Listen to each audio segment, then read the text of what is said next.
Today we're kicking off our NHL offseason plan series where we analyze all NHL teams from the bottom all the way to the top, analyzing what to expect from them this offseason, what are the top burning questions and objectives facing them as they go into the summertime and prepare for next season. And we're kicking things off in reverse order of the standings with the 32nd franchise, which is the Montreal Canadiens, and that's coming up next. So welcome back to another video here at Top Shelf Hockey. As I mentioned today, we're again launching our off-season plan series. This is something I do every single off-season. Of course, the off-season's in full effect now for half of the NHL. Half of the NHL is going for the Stanley Cup and the 2022 Stanley Cup Playoffs. The other half of the league is done, and they're starting to work on plans for next year. And today we're going to break this video up into 4 segments. Segment 1, we're going to do a quick recap, looking at some stats and how things went for the current regular season that just ended. Segment 2, we're going to analyze the cap space situation that they're dealing with. And obviously, we're going to look at Cap Friendly, be the main resource we use in that respect. Segment 3, we're going to analyze all the contracts. So who are the restricted and unrestricted free agents that need to be dealt with in one capacity or another this offseason? Who do they sign? Who do they replace? And then lastly, in the segment number 4, we're going to look at the top burning questions facing this franchise in the offseason. What are their main objectives they need to try to accomplish to get better for next year, depending on where they're at with their own team path that they're heading down towards. Now, of course, we're starting here with Montreal, so let's dive into a recap of the 21-22 regular season for the Montreal Canadiens. Of course, we know they're the 32nd franchise based on the fact we're starting with them on the reverse order of the standings here, so certainly that's not where they want to be. A year removed from being in the Stanley Cup final. Kind of a surprise, not something you see very often. If I'm not mistaken, it's the first time in NHL history that we've seen a team go from being in the finals and being the runner-up to the Stanley Cup to being dead last. We've seen teams miss the playoffs, but it's never been that hard and that drastic of a fall. I guess the good news here is they'll be having the best odds for the draft lottery, but their regular season record was 22-49-11. Obviously, that's not where they want to be, only 55 points, minus 98 goal differential. So that's obviously not good. Surprisingly, though, the minus 98 is actually not the worst in the league, even though they have the worst record theoretically and the least amount of points. Let's look at special teams quickly. They had a power play, pretty dismal, 13.7%, 31st in the NHL. The PK wasn't a whole lot better, 75.6% effectiveness for 27th best. They scored 218 goals, which is not very many, and they also allowed 317, as we know, which is dead last in the NHL. That's the most goals given up here in the NHL this season. So that's certainly not something that you want to see. The Habs had a horrendous NHL season. Of course, during the season, we saw a coaching change with Dominic Ducharme dismissed. We also saw a change in the front office with Marc Bergevin being dismissed. Of course, we now have Jeff Gorton and Kent Hughes in charge in Montreal. We're going to see this team likely go down the path of a bit of a rebuild, or at least, a very different looking team. I know most of us are expecting this team to go into full rebuild mode here this offseason, but it was certainly a season of change. We saw a number of players end up leaving the franchise throughout the NHL trade deadline throughout. Of course, we saw them trade Tyler Toffoli. We saw them trade Brett Kulak at the deadline, and as well as a few others. And the team certainly doesn't look quite the same now as it did early on. Now let's jump over to the next segment and take a look at their cap space situation, which is also not in good shape at all, considering the team is dead last and really needing to shed salary. They already have for next year $81.538 million committed in contracts, which only gives them $961,000 in change in available salary cap space. They do have 17 players on NHL contracts out of 23 for next season. So that's a lot of players on the contract, a lot of money committed, and there's certainly a lot of question marks. So clearly, one of the objectives here that we're going to talk about later is getting some cap space and how they go about doing so. Now, with this limited amount of cap space that they have, let's now go on to segment 3 and take a look at the contracts that are expiring. So we're going to look at RFAs and UFAs. Obviously, these RFAs and UFAs will either need to be re-signed or replaced in some capacity. So let's take a look at what we're dealing with here. On the RFA side, which is obviously majority of these players likely to be sticking around since Montreal will own their rights and they can't just up and leave on their own. But it's no secret that Alexander Romanov certainly wants to be part of the solution of Montreal. I know he made it clear he's hoping to sign a longer-term deal, or at least be in Montreal for a long time. I'm not sure what the best contract solution is for him, if it's longer term or a bridge, but either way, no doubt they'll get him signed in some capacity here. Rem Pitlick, who they picked up on waivers, turned out to be a nice find, nice addition. So that's certainly a player that they got for nothing that I'm sure they're going to qualify and have him stick around, most likely on a shorter term deal. Lozada was a nice surprise as well, coming up, filling a role. I'm sure he'll get qualified as well. His role basically came about largely due to injuries and changes in the roster. But still somebody who found themselves a spot there. Defenseman Cale Clegg, who they picked up from Los Angeles as well. Another waiver claim, so certainly another D-man who could be a part of the solution longer term. Although he didn't play as much as some of the other guys, I'm not sure how much they value him, but I would think he'd get a contract. Samuel Montembeault, of course, who they picked up earlier in the season as well, obviously played a massive role given the fact that Carey Price had such limited action until the very end of the season, obviously with Jake Allen even having his share of injuries this year too. On the UFA side of things, we've got Tyler Pitlick, we've got Matthew Perreault, Laurent Dauphin, we've got Chris Weidman, and then a Group 6 free agent in William Lagesson, who they had picked up at the deadline, who didn't get enough games in, so he's now becoming UFA. He should have been RFA had he played more, but due to the lack of NHL opportunities, players are given that UFA status earlier based on limited number of games played. Now, on the UFA side of things, I'm not really sure that any of these players will be back. I guess it's possible. Wouldn't be completely shocked if they signed Tyler Pitlick to a short-term cheap contract. Matthew Perreault, I think, is as good as gone. Dauphin, probably gone. Chris Weidman, they might offer him a contract. I mean, he didn't do all that poorly. Like he had an okay season after coming back from the KHL, being the KHL Defenseman of the Year. I think Chris Weidman will play in the NHL next year. I'm just not 100% sure that it's with Montreal. It could be. Again, if they do sign him, I make him an offer. It would be a short-term deal on cheap money, but I'm not convinced that they're going to do that. I would think that they'll probably let him walk, given that we're probably going to see some defensemen like Savard and Edmondson be your main vets on the blue line. And then they're going to give more opportunity to the youngsters that we saw come in. You know, obviously you got Romanov as part of the solution there, and you got, of course, Jordan Harris will be getting more of a role too, and of course you got Clegg and a few other defensemen there. So to me, I'm not sure Weidman really fits. So we'll see. And same thing with Lagesson. I think he was just an add-on a contract.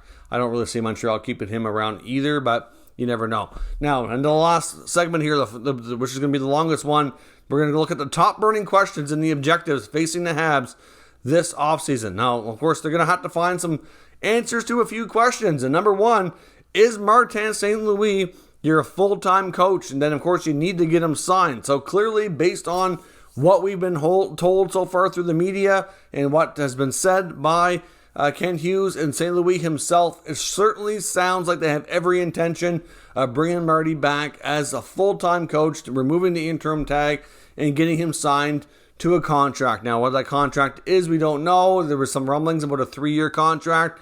Usually for first-time coaches, that's pretty common.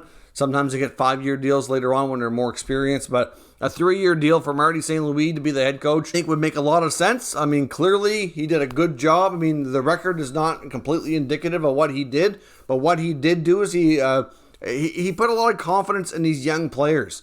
They certainly thrived under him, and really the way the young players responded to him is really, I think, what you need to look at the most here, because they're going to be the players that's around the longest and have the biggest impact here from what his instructions are in his coaching style. But he certainly, gave them confidence, made them play a little bit looser, and give the offensive players a little bit more leeway here. So to me, I think that's first and foremost. They need to make that decision and do it quick, but all indications are that he will be back? Now, of course, another massive question, which we don't know the answer to today, and it's not really clear exactly how long it's going to play out before we do know the answer, is what is the future of Carey Price? Is Carey Price done? Can he play? If so, can he be a number one goalie? Is he, going into being a really expensive backup? Like, what is going on with Price? We know that obviously after making the comeback that he played a few games, he had a little break. He went and seen his doctor in New York.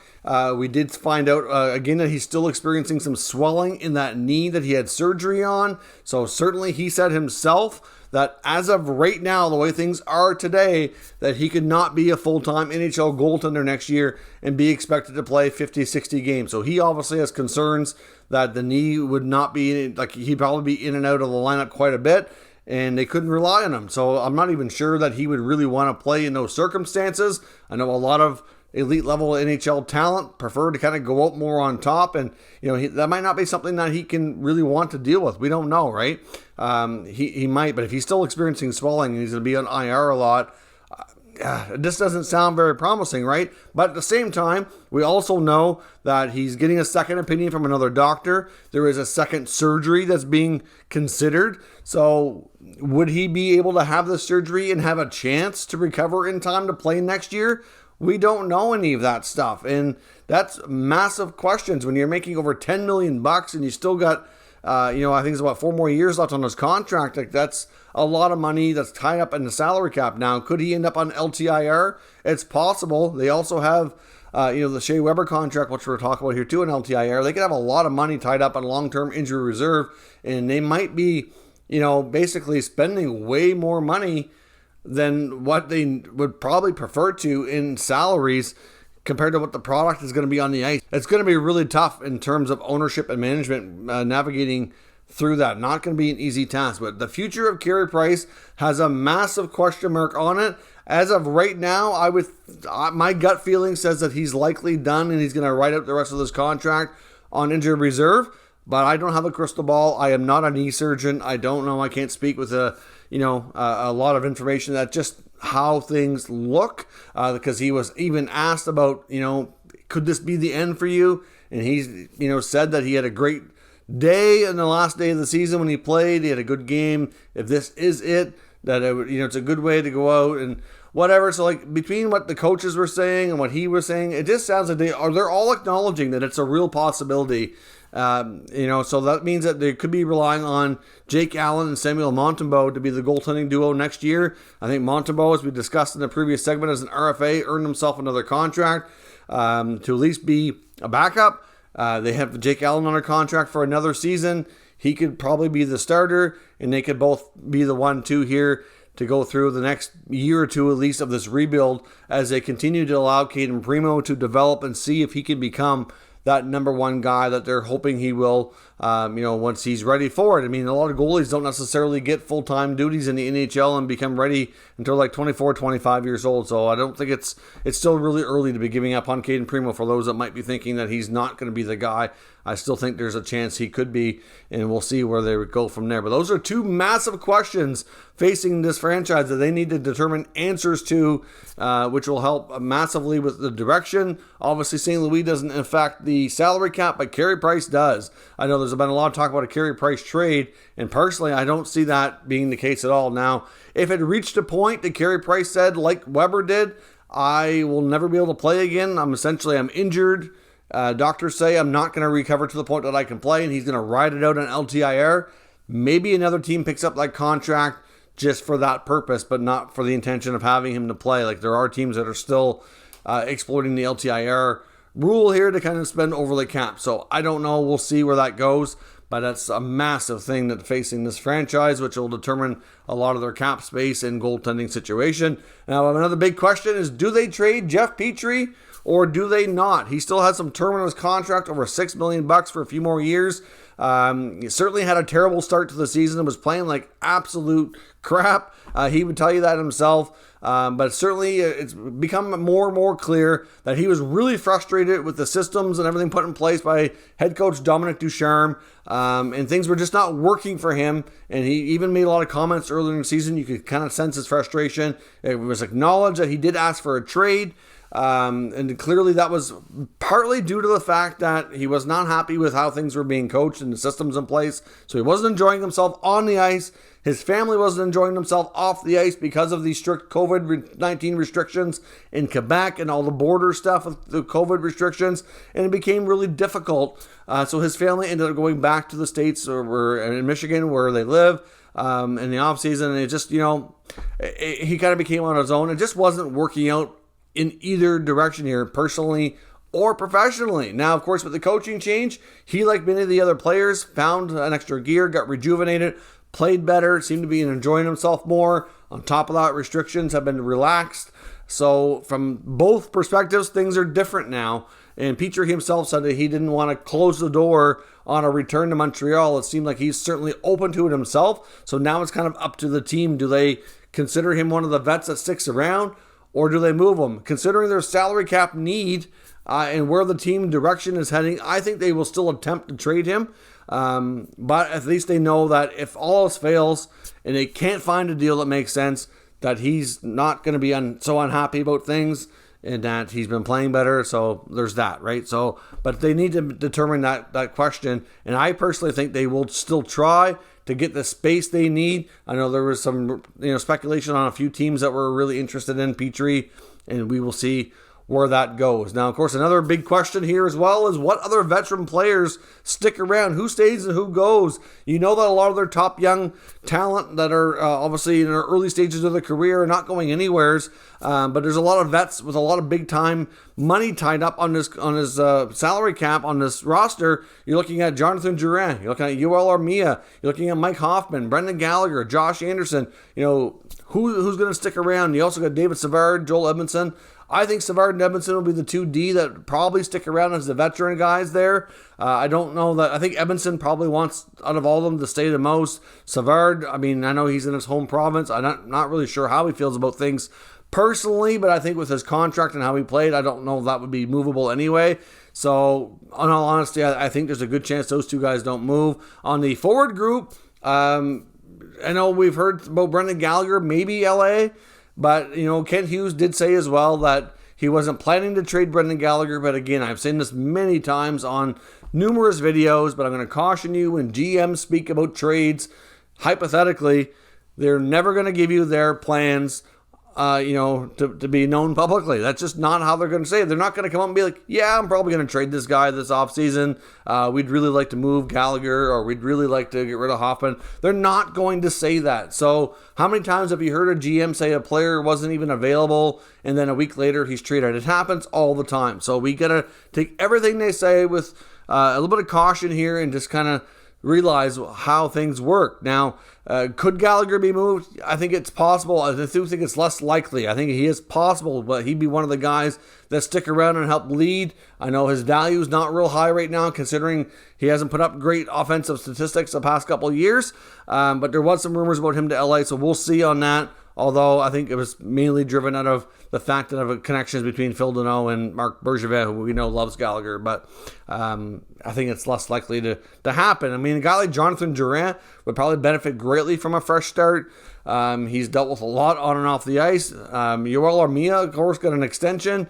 He might stick around between him and Hoffman. It's I could see them being moved, and I could see them maybe not being moved, but they need salary cap space. So I think a lot of this is just going to boil down to what they get for offers and what they feel is fair value for some of these guys. Like Hoffman had a decent season. I think they can get probably as much for Hoffman now as they could have, earlier on, so to speak. So I wouldn't be shocked if he was moved. Durant, they'd be selling low. Gallagher, they'd be selling low. So it's tough, but at the same time, like I said, you need space, and some of these vets are definitely not going to be wearing the Habs uniform next season. Now, of course, the last big question here is where are they going to pick in the draft? And of course, they have no control over this, but it is a top burning question facing the franchise that they will know here in a couple of weeks' time once the draft lottery takes place in May the 16th. So certainly the Montreal Canadiens have the best odds at landing number 1 overall, but doesn't mean they're going to. Even though the odds are in their favor for that, the odds are big time against them that they are going to either get second or third. I mean, there's only 2 spots up for grabs. They're going to be picking no worse than third place, which is still going to get them a real solid player. Whether or not they can grab the top ranked prospect in Shane Wright, it goes to be seen here. If they end up being bumped to number 2 or 3, they could possibly still get a guy like Logan Cooley, who's a really talented centerman, going to be going to U.S. college hockey next year. Maybe they grab a guy like Slavkovsky or Kemmel, the European players that are real solid guys too. So either way, they're going to get themselves one heck of a player. Personally, I think, if they end up 1 or 2, it's probably going to be Wright or Cooley. That would be my best guesstimate on it. Of course, the Habs are also hosting the draft, so they're going to want to make a big splash. They have lots of draft currency, so I would suspect some of these trades that we're talking about being possibilities could even take place while the draft is going on, either day 1 or day 2, where they maybe have some picks incorporated coming back to them, or they could also, maybe they trade a veteran guy for a couple of picks, and then they take that, combine it with the picks they already have, and then maybe they swing a deal with another team to get a younger player, like a younger veteran that might make more sense to be a part of their core group moving forward too. But either way, this team can only go one way from here, and that is up. It's going to take some time. I think a lot of their top young talent, for the most part, is in the NHL now. Obviously, you've got Suzuki's likely going to be the next future captain, and they are going to be naming a captain obviously coming soon here as early as next year as well. That was mentioned by Ken Hughes. He said regardless if they trade Shea Weber or not, that they would go to the direction of having a new captain. Of course, Shea Weber can certainly be lumped into all the veterans that we're talking about being traded, but of course not the same scenario where his contract is basically just for LTIR purposes or helping a team like the Arizona Coyotes get to the cap floor so they don't have to spend so much elsewhere. So I would suspect, though, that we're going to see a very different looking team next year. Probably guys like Petrie and Weber and Durant, Hoffman, Armia, they're all possibilities of not being there. Carey Price may not be able to play. It's going to be a whole new era of Montreal Canadiens hockey being ushered in here by the new management group. Like I said, you got all your young talents already there, like Suzuki and Caulfield. Certainly Romanov. You got Jordan Harris in the lineup now. They still have a few more interesting prospects on the way too, and they're bound to get a bunch more in the draft. So it can only go up from here. I don't know how much better they're going to be next year, though, to be honest. A lot of the answers to these questions that we're looking at are not necessarily going to make them better in the short term. I wouldn't be completely shocked here if they're in the same conversation in the draft lottery next year, where they're still in a possibility of getting the top draft pick and maybe cutting for Connor Bedard, who looks to be even better than any of the players available in this draft. Like, Bedard is more closer to being in line. I'm not saying he's going to be Connor McDavid or Austin Matthews or that caliber of player, but he's closer to it than what we're seeing this year or a little bit more recently. He's a real phenomenal player, and they might be in that conversation as well. So let me know what you expect from the Habs this offseason. Of course, the next one coming up in this series will be the Arizona Coyotes, who are ranked number 31st in the league this season. And we'll carry on our way till we get to the end of the non-playoff teams, and then we'll do the playoff teams as they're eliminated. So all teams from the first round will be then done next. I'll probably do them in the order that they finish the regular season, and so on from there until we get all 32 teams talked about and analyzed for their off-season plans. So thank you very much for watching this video. If you're new to this channel, make sure you subscribe and stick around. We'll keep you up to date with all the latest news, rumors, analysis, and of course, your full series coming up here on this as well. Thank you for watching, and I'll catch you next time.